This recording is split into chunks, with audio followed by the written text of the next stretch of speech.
It was in the spring, I believe it was, of 1980. And Sharon and I are sitting at Stapleton International Airport in Denver, Colorado, waiting for a flight back east. I'm doing the relatively monotonous things that I always do in airports, like walking and pacing and reading and fidgeting and all those sorts of things.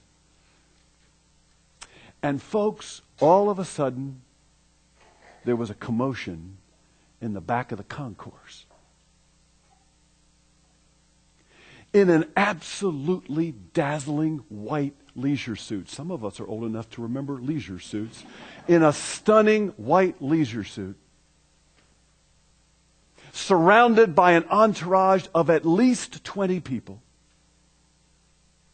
under the bright lights of a bank of 5 spotlights, walks Muhammad Ali. In real life, the place went nuts. Perhaps the greatest known of all of the professional heavyweight boxing champions, in full view, within shouting distance. Folks with great ramparts and great, just wonderful expressions. The royalty, sports royalty, walked onto that concourse, shattering the monotony of at least my life. That happened 29 years ago, and I will never forget it.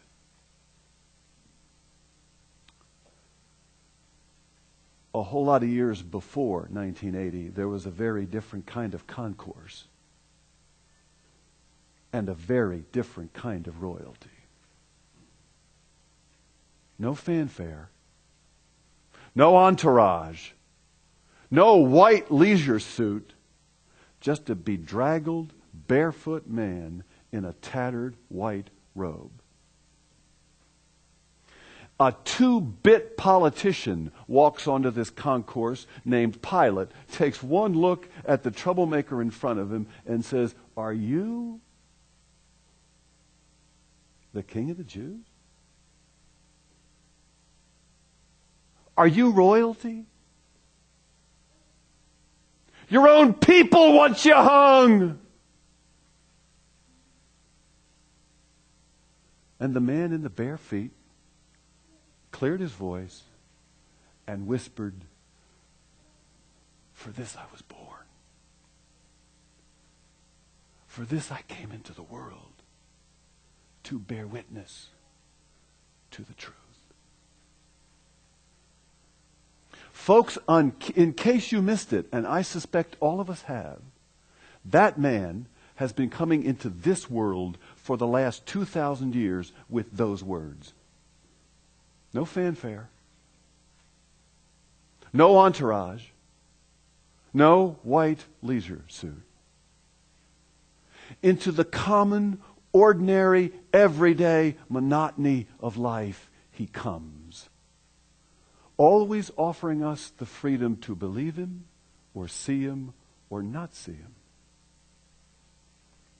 He brings with him a whole new world, a whole new way of life, a whole new way of being. And every now and then, in places and people and events we least expect him, we catch a glimpse of his coming and of the kingdom he comes to bring. This is a true story. On a dark night on a road in central rural Kansas, of all places, a man is driving home from his work in his beat-up Pontiac. Snow had begun to spit, and he almost didn't notice the stranded elderly lady by the side of the road. Her Mercedes had a flat tire. The guy stopped, got out, went to the lady, saw she needed help, and saw she was very frightened by his presence. So he said, "Excuse me, ma'am, I'm here to help. Would you stay in your car where it's warm, and I'll fix it in no time flat. By the way, my name is Joe. 30 minutes later, Joe fixes her car, and the elderly lady asks him, how much do I owe you? And Joe says, no, ma'am. You don't owe me anything. But the next time you see somebody in need, maybe you can help. So the woman drives on for another 20, 30 minutes, stops at a dingy restaurant to have a bite of dinner. Her waitress, working for 12 hours, is absolutely tired. A young woman, 8 months pregnant. The elderly woman has the meal. The check comes, $12.36. As she leaves the restaurant, the elderly lady leaves behind a $100 bill and this note. You don't owe me anything. But the next time you see somebody in need, maybe you can help. Well, the waitress gets off work, gets in her car, drives home, slips into bed next to her husband who's sleeping.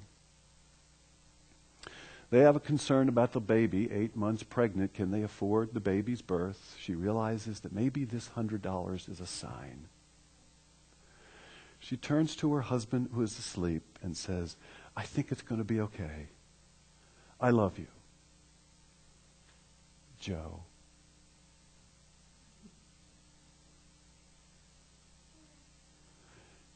In the common, everyday, ordinary monotony of life, he comes. Changing flat tires on dark roads, leaving tips for tired waitresses. Folks, if you're not careful, you'll never see him. Because with no fanfare, no entourage, no white leisure suit, he's often lost in the shuffle.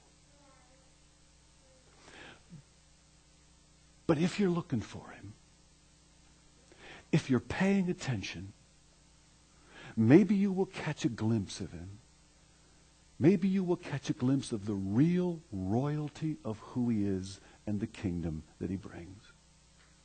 Or better yet, if you're the one changing the tires or giving the tips, maybe you will be a glimpse for somebody else. Either way, this strange and wonderful king is looking for people to see glimpses and be glimpses of a kingdom so stunning in its beauty and its simplicity that you and I will never comprehend it. He's looking for names. May I give him your name? May I give him your name?